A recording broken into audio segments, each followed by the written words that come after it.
ساڈے نبی دی زبان ساڈے واسطے قرآن، ساڈے نبی دی زبان ساڈے واسطے قرآن. ختم ہو گئی بات. جو مرضی کو کہتا پھر عقیدہ مضبوط زبردست، ایک منٹ کے لیے بھی ہلنے کی ضرورت نہیں. سب نے اپنے اپنے دلائل دیے ختم نبوت پہ. ضرورت ہی نہیں تھی جب حضور کہہ گئے. جو بن سکتے تھے ان کو نبی پاک کہہ گئے، جو بن سکتے تھے جن میں صلاحیتیں تھی. حضور نے فرمایا علی تو میرے لیے اسی طرح ہے جس طرح موسیٰ کے لیے ہارون تھے. لیکن موسیٰ کے بھائی ہارون بھی نبی تھے، پر میرے بعد کو نبی ہو سکتا تو ہو اسی طرح جس طرح موسیٰ کے لیے ہارون، جن کے اندر خوبیاں پائی جاتی تھی. فرمایا ابو بکر میری ساری امت سے افضل ہے. افضل ہے پر نبی نہیں ہے. میرے رسول پاک نے فرمایا عمر فاروق میں وہ ساری خوبیاں پائی جاتی ہیں جو ایک نبی میں.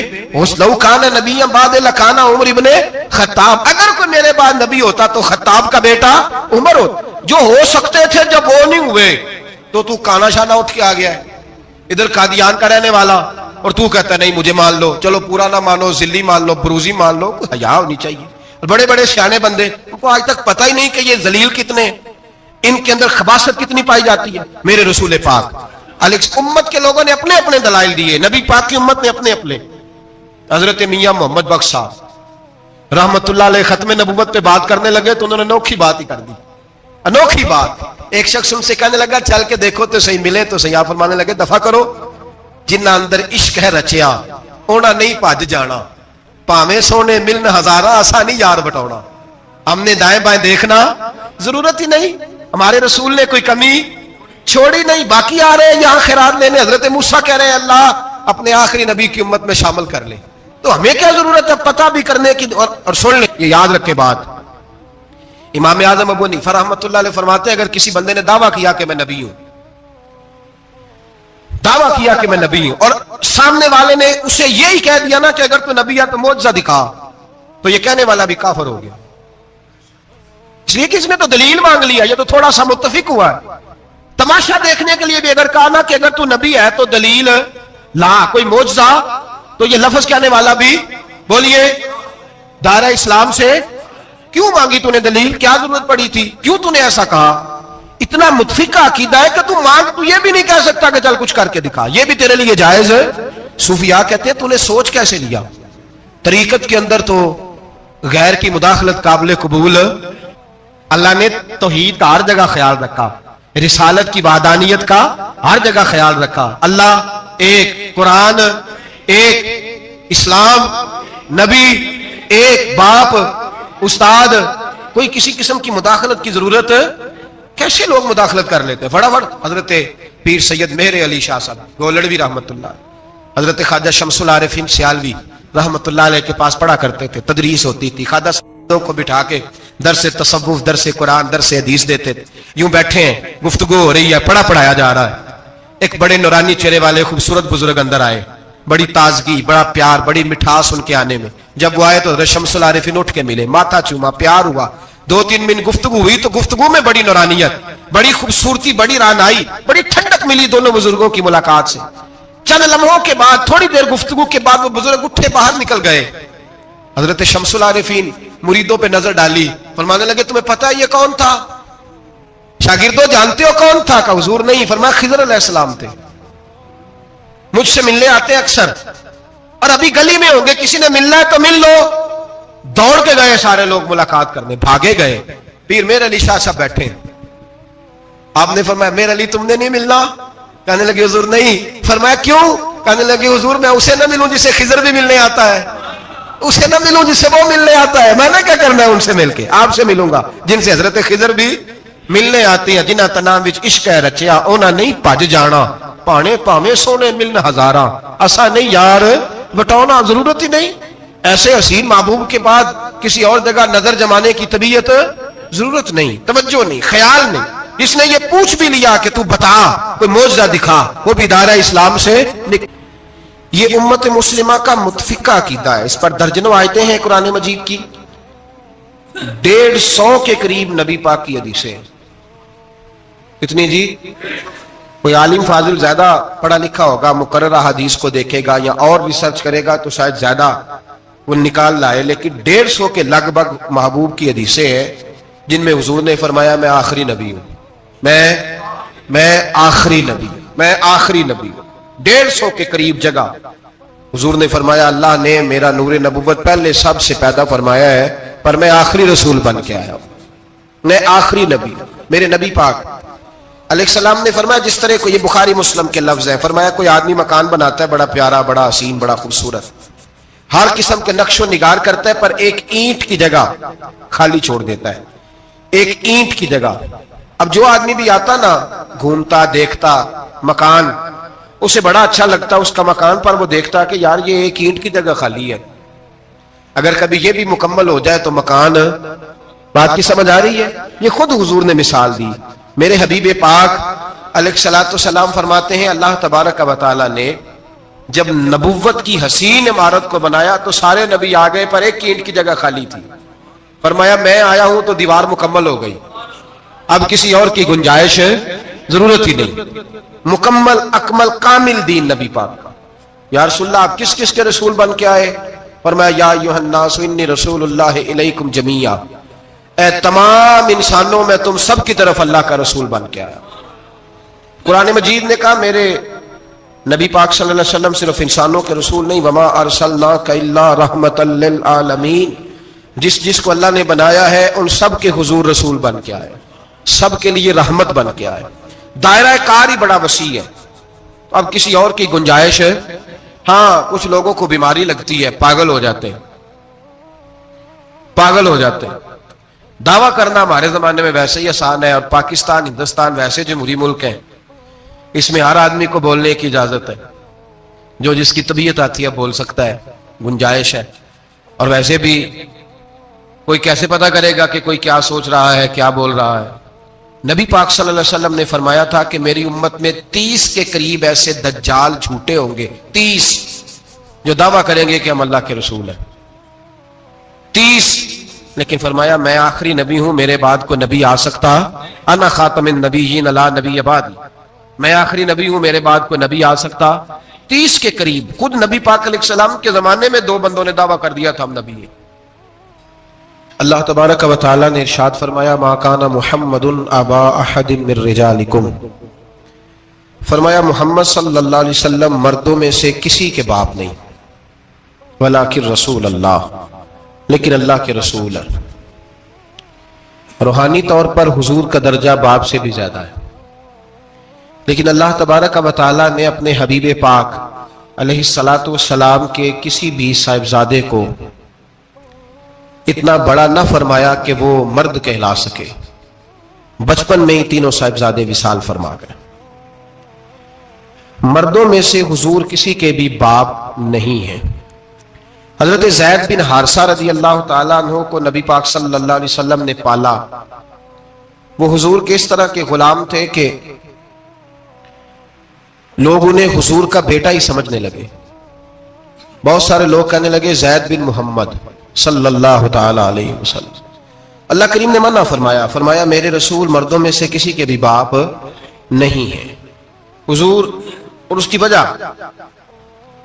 نبی پاک صلی اللہ تعالی علیہ وآلہ وسلم مردوں میں سے کسی کے باپ نہیں، اللہ کے رسول ہے، وخاتم النبیین، اور سب نبیوں میں سے آخری نبی ہیں۔ اللہ کے رسول ہے اور سب نبیوں میں سے حضور کون سے نبی ہیں جی؟ آخری۔ حضور کے بعد کوئی اور نبی آ سکتا؟ اللہ نے قانون بنا دیا ہے، قانون بنا دیا ہے، آخری نبی ہے رسول پاک علیہ السلام۔ حضور کے صاحبزادے بچپن میں کیوں وصال کر گئے؟ اس آزمائش سے نبی پاک علیہ السلام اس لیے گزرے کہ اللہ نے حضور کی ختم نبوت کے قانون کی حفاظت فرمانی تھی۔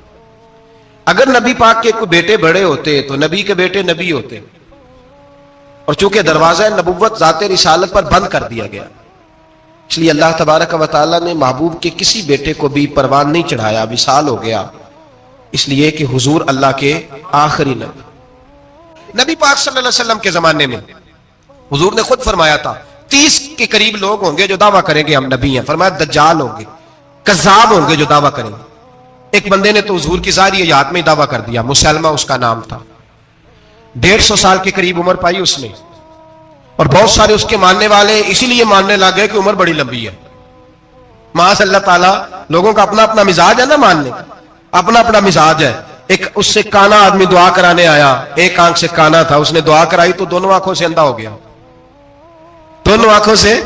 اللہ نے اسے سزا دی تو ایک ماننے والا کہنے لگا فٹافٹ مان جاؤ, ورنہ جو اس کی نہ مانے پورا اندھا ہو جاتا ہے. ماننے والوں کا اپنا انداز ہے نا. ایک لنگڑا آیا, ایک ٹانگ سے لنگڑا کے چلتا تھا, مسلمہ سے دعا کرانے آیا تو دوسری بھی ضائع ہو گئی. یہ اس کا حال تھا. پر ماننے والوں کا کیا کیا جائے, ماننے والے جس کو مرضی ماننے لگتے ہیں, نفسیاتی طور پر لوگ کمزور ہو جاتے ہیں. مسلمہ نے نبی پاک صلی اللہ علیہ وسلم کو خط لکھا, کہنے لگا حضور کے زمانہ مبارکہ میں, اور کچھ حدیثیں ایسی بھی ملتی ہیں جس سے یہ ثابت ہوتا ہے کہ اس کی حضور سے ملاقات بھی ہوئی, سامنے کچھ بول نہ سکا, جا کے خط لکھا. کہنے لگا کہ آپ میرے ساتھ معاہدہ کر لیں, جب تک آپ حیات ظاہری میں آپ نبی, اور جب آپ کا وصال ہو جائے تو میں نبی. یا یہ معاہدہ کر لیں کہ آدھے عرب کے آپ نبی اور آدھے کا میں نبی. معاذ اللہ. اس نے یہ خط لکھا. نبی پاک نے جواب لکھا, فرمایا میں تو اللہ کا رسول ہوں, تو کذاب ہے, تو کذاب ہے, جھوٹا ہے. لوگ ایک اور بھی, میں ایک دن آرٹیکل پڑھ رہا تھا, کہنے لگے جی مرزے کے اب بڑے ماننے والے ہیں, اس کو کذاب نہیں کہنا چاہیے, ان کو دکھ ہوتا ہے. جو جھوٹ بولے اسے جھوٹا نہیں کہنا چاہیے. تو تھی بول دے کیوں نہیں, تو کی پروگرام ہے, کہنا چاہیے کہ نہیں کہنا چاہیے, یہ ثواب ہوگا. اس لیے کہ جو نبوت کا دوچا دعویٰ کرے اس کو نبی پاک نے جھوٹا کہا ہے. حضور نے فرمایا تو کذاب ہے. کیا کہا ہے, تو ثواب ہوئے گا آنکھوں گے. کیا کہا ہے, کذاب. اس کو کذاب کہنا نبی پاک کی کیا کیے نا, پھر جی وہ منن والے تکلیف ہوتی تو میں کہ پی ہوئے, وہ کذاب ہے, لہذا ہمیشہ کذاب ہی رہے گا. جب حضور نے کہا ہے جو دعویٰ کرے نبوت کا وہ کیا ہے, تو لہذا کذاب ہی رہے گا. حضور نے لکھا کذاب. جب نبی پاک نے کذاب لکھا نا خط میں, کون لے کے جائے گا, اب اس کے دربار میں جانا ہے, حالات بڑے خطرناک ہیں, اس کے گرد بندے بھی ہیں, اور اس کے گھر جانا ہے, مشکل مرحلہ ہے. ایک صحابی تھے چھابڑی فروش, سر کے اوپر رکھ کے نا ٹوکرا, تو مدینے کی گلیوں میں کھجورے بیچتے, 11-12 بچوں کے باپ تھے. کون جائے گا, اور جسمانی طور پہ بھی کمزور تھے, فٹافٹ اٹھے, کھجور کھا رہے تھے, ہاتھ کھڑا کر کے کہا حضور کسی اور کی ڈیوٹی نہ لگانا, میں جاؤں گا. جب یہ لفظ کہے تو ان کے منہ سے کھجور کے ٹکڑے گرے صحابہ کے چہروں پر. ایک صحابی کہنے لگے پہلے کھجور تو کھا لے, بڑی تجھے جلدی ہے بولنے کی, کھا تو لے. کہنے لگے اگر میرے کھاتے کھاتے ڈیوٹی کسی اور کی لگ گئی تو, کسی اور کی لگ گئی تو کیا کروں گا, جلدی ہے مجھے. حضور سید عالم صلی اللہ علیہ وسلم نے نا اپنا نیزہ دیا, گھوڑا دیا, فرمایا ذرا ڈٹ کے جانا, اس کے گھر جانا ہے. کہ محبوبہ فکر ہی نہ کرے, فکر نہ کرے. صحابہ کہتے ہیں اس طرح وہ نکلا جیسے کوئی جرنیل نکلتا ہے. اس کا انداز ہی بدل گیا, اس کے طور طریقے ہی بدل گئے. وہ یوں نکلے جیسے کوئی بڑا دلیر آدمی جاتا. حضور نے بھیجا ہے نا, نبی پاک نے بھیجا ہے نا, انداز ہی بدل گئے, طریقے ہی بدل گئے. مسلمہ کے دربار میں گئے, وہاں ایک شخص جو بعد میں مسلمان ہوا, وہ بتلاتا ہے کہ جب حضرت حبیب بن زید پہنچے نا تو نیزہ ہاتھ میں تھا, زور سے گاڑا جا کے اس کے دربار میں, زور سے گاڑ دیا زمین پہ. مسلمان نظر, کون ہو, آپ فرمانے لگے تجھے چہرہ دیکھ کے نہیں پتا چلا میں رسول اللہ کا نوکر ہوں. ہمارے تو چہرے بتاتے ہیں ہم رسول والے ہیں, ہمارے تو چہرے بتاتے ہیں نبی پاک والے, تجھے پتا نہیں چلا کون ہوں, کیسے آئے ہو. فرمایا یہ تیرے خط کا جواب لایا ہوں. بادشاہوں کا طریقہ یہ تھا کہ خط خود نہیں پڑھتے تھے, ساتھ ایک بندہ کھڑا ہوتا تھا, وہ خط پڑھتا تھا. مسلمہ نے اس کو خط دیا, پڑھو. جب اس نے خط پڑھا تو لکھا تھا تو کذاب ہے. اب سب نے سن لیا, اکیلے میں ہوتا تو چلو بات اور تھی, سن لیا سب نے, آگ بگولا ہو گیا, آنکھیں سرخ ہو گئی, جلال برسانے لگا. اب اور تو کچھ نہ ہوا, سامنے حضرت حبیب کھڑے تھے, اٹھا تلوار لے کے, کہنے لگا تیرے نبی نے مجھے کذاب کہا ہے, تیرا کیا خیال ہے. مانے لگے خیال والی بات ہی کوئی نہیں, جسے نبی پاک کذاب کہے وہ ہوتا ہی کذاب ہے, جسے حضور جھوٹا کہے وہ ہوتا ہی. فرمایا تو 7 سمندروں کا پانی بھی بہا دے تو تیرا جھوٹ دھل سکتا, تو ہے ہی جھوٹا. جسے حضور نے جھوٹا کہہ دیا وہ جھوٹا ہے, جھوٹا ہے. کہنے لگا پیچھے پلٹ کے دیکھ, سارے میرے پہرے دار ہیں, میرے سپاہی ہیں, تلواریں, نیزے, خنجر, تیر, سارے میرے ماننے والے. کیا لفظ ہے, کیا حسن ہے, کیا توانائی ہے. حضرت حبیب بن زید فرمانے لگے میرے 12 بچے ہیں, ان میں سے کچھ ایسے ہیں جو دودھ پیتے ہیں, کچھ ایسے ہیں جو ابھی چل نہیں پائے. میں جب رسول اللہ کا پیغام لے کے نکلا تھا تو میں نے پلٹ کے بچے نہیں دیکھے, تو تیرے پہرے دار کیسے دیکھ لوں. جو چیز مجبور کرتی ہے باندھ لیتی ہے, وہ نہیں جب میں نے دیکھی تو میں تیرے پہرے دار دیکھوں. جو جی میں آتا ہے کر، غلامان محمد جان دینے سے نہیں ڈرتے، یہ سر کٹ جائے یا رہ جائے کچھ پرواہ نہیں کرتے. فرمایا ان کو نہیں دیکھا جن کو دیکھنا چاہیے تھا، تجھے دیکھوں. میں اکثر کہتا ہوں کٹ لگ جائے نا ہاتھ پہ تو نمازیں رہ جاتی ہیں، جماعتیں چھوٹ جاتی ہیں، طبیعتیں بگڑ جاتی ہیں، مشکل ہوتا ہے، تکلیف آئے تو سنبھلنا. یہاں ہلکا سا بچھو آ کے کاٹے تو شور ہو جائے گا، جمعے میں لوگ اٹھیں گے، اللہ مجمع بکھرے گا، وہ بچھو آ گیا، حالات بگڑ جائے. چھپکلی پیروں پہ گرے تو لوگ اٹھ دوڑتے ہیں. حضرت حبیب بن زید انصاری کھڑے تھے، انگلی نہیں، ہاتھ نہیں، کٹ نہیں لگا. مسلمہ اٹھا، اس نے زور سے تلوار ماری، بازو کٹ کے گر گیا، فوارہ نکلا خون کا. او بھائی بچھو کاٹے تو سنبھلنا مشکل، ذرا تصور کرو ہاتھ کٹ گیا. حضرت حبیب بن زید کھڑے ہیں، کہنے لگا اب تیرا کیا خیال ہے؟ آپ فرمانے لگے تو بڑا بیوقوف ہے، ہمیں آزماتا ہے، ہمیں تو بدر سے لے کر احد تک ساری دنیا آزما چکی ہے، ہمیں آزماتا ہے، ابھی بھی خیال پوچھتا ہے. فرمایا میرا خیال وہی ہے جو میرے رسول نے فرما دیا، خیال وہی ہے جو نبی پاک نے کہہ دیا. پھر تلوار ماری، دوسرا ہاتھ کٹ گیا. ذرا سوچنا، غور کرنا، ٹانگ ٹوٹی نہیں، ہڈی نہیں ٹوٹی، ماس نہیں اکھڑا، ہاتھ کٹ کے گرا، دو ہاتھ گر گئے، زمین پہ گرے. حضرت حبیب کہنے لگا میں تجھے قتل کر دوں گا، باز آ جا. آپ فرمانے لگے تو بڑا نادان ہے، ان لوگوں کو ڈراتا ہے جو سویرے فجر کی نماز پڑھ کے پہلی دعا ہی شہادت کی مانگتے ہیں. ہمیں ڈراتا ہے جو سوتے وقت التجا کرتے اللہ بستر پہ موت نہ دینا، میدان میں دینا. تو ہمیں ڈرا رہا ہے، چل جو ہوتا ہے کر لے. اس نے خنجر رکھا، تلوار رکھی گردن پہ، فرمایا میں کاٹ دوں گا. فرمایا کاٹتا کیوں نہیں، کاٹتا کیوں نہیں؟ اور وہ رواج کرنے والے کہتے ہیں مسلمہ کے ہاتھ کامتے تھے ختم نبوت کے تحفظ کے لیے. جب نبی پاک کے غلام نکلے تو جھوٹا دعوے کرنے والے کانپ کھڑے ہوئے. کہتے ہیں اس کے ہاتھ کانپتے تھے. حضرت حبیب بن زید کٹے ہوئے بازوؤں کے ساتھ بھی توانا تھے. قلم توڑ گئے میاں محمد بخش صاحب، فرمانے لگے وہ کچا رنگ للاری والا جیڑا چڑھدا لیندا رہندا، اے عشق تیرے دا رنگ محمد چڑھ جائے پھر نہیں لیندا. جب تلوار چلی، گردن کٹی، تو رسول اللہ کی ختم نبوت پر پہرا دینے والوں کا اجر میرے رسول نے بیان فرمایا، میرے نبی نے اجر بیان کیا، ڈگری جاری فرمائی، سند کی حضور نے. وہاں گردن کٹی اور جہاں مدینے میں حضور کی آنکھوں میں آنسو آئے. یا رسول اللہ کیا ہوا؟ فرمایا میرا حبیب شہید ہو گیا ہے اور رب کریم نے اس کے لیے جنت کے سارے دروازے کھول دیے، سارے دروازے اللہ نے کھول. یہ سند جاری کی نبی پاک. ختم نبوت مسلمان کا عقیدہ. حضرت ابو بکر صدیق نے ختم نبوت کے تحفظ کے لیے پورا ایک دستہ تیار کیا. ابو جال کے بیٹے جناب سیدنا اکرمہ رضی اللہ تعالیٰ عنہ، ان کی سربراہی میں جناب سیدنا ابو بکر صدیق رضی اللہ تعالیٰ عنہ نے لشکر تیار کیا. وہ لشکر گیا، اس لشکر میں حضرت وحشی بھی تھے جنہوں نے حضرت امیر حمزہ کو میدان احد میں شہید کیا تھا. فرماتے ہیں میں دعا کرتا تھا اے اللہ بہترین مسلمان میرے ہاتھوں شہید ہوا ہے، اب میرے ہاتھوں کوئی بدترین کافر قتل کرا تاکہ میرا کفارہ ہو جائے. فرماتے ہیں جب میں نکلا میدان میں پہنچا تو مسلمہ میرے سامنے آ گیا، جھوٹی نبوت کا دعویٰ کرنے والا. کہتے ہیں جب سامنے آیا تو میں نے اس کو مارا، تیر وہ گرا، اور جب گرا تو میں نے رکھا پھر اس کی گردن پہ پیر.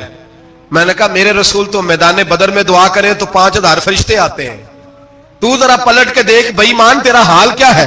فرماتے ہیں میرے قدموں کے نیچے. میں نے کہا تو میرے نبی سے مقابلہ کرنے چلا تھا؟ میں رسول اللہ کا ادنا غلام ہوں، نہ بدری ہوں، نہ اشرا بشرا میں سے ہوں، نہ میں خلفائے راشدین میں سے ہوں، پر ہوں رسول کا غلام، الصحابی کالنجوم میں شامل ہوں. فرماتے ہیں میں نے گردن کاٹی اور اللہ نے مجھے موقع دیا. حضرت امیر حمزہ اگر میرے ہاتھوں شہید ہوئے تھے تو نبی پاک کا بدترین دشمن بھی میرے ہاتھوں قتل ہوا. بہت سارے لوگوں نے دعویٰ کیا، اور 1 2 4 نہیں، ابھی چند مہینے پہلے ایک بندے کو پھر دورہ پڑا تھا، بعد میں اس کا معلومات کی تو پتہ چلا نفسیاتی مریض ہے بیچارہ. وہ بھی کہتا تھا میرے پاس وہی آتی ہے. بہت سارے لوگوں نے، لیکن ایک بندے نے ذرا منظم ہو کے دعویٰ کیا، اور خود چونکہ وہ انگریز کا وفادار تھا، تابعدار تھا، وہ کہتا تھا میرے آنے کے 2 مقصد ہیں. معاذ اللہ اپنے آپ کو نبی کہتا تھا. 2 مقصد ہیں. ایک کہتا تھا کہ جو انگریز حکومت کا وفادار نہیں وہ اللہ رسول کا وفادار نہیں. معاذ اللہ پہلا اس کا آنے کا مقصد وہ بیان. دوسرا اس کا مقصد یہ تھا، وہ کہا کرتا تھا کہ دین سارا باقی ہے، موجود ہے، قرآن حدیث نماز روزہ حج زکوٰۃ، میں معاذ اللہ نبی بن کے آیا ہوں تو صرف ایک کام کرنے آیا ہوں کہ جہاد کوئی نہیں، جہاد نہیں کرنا.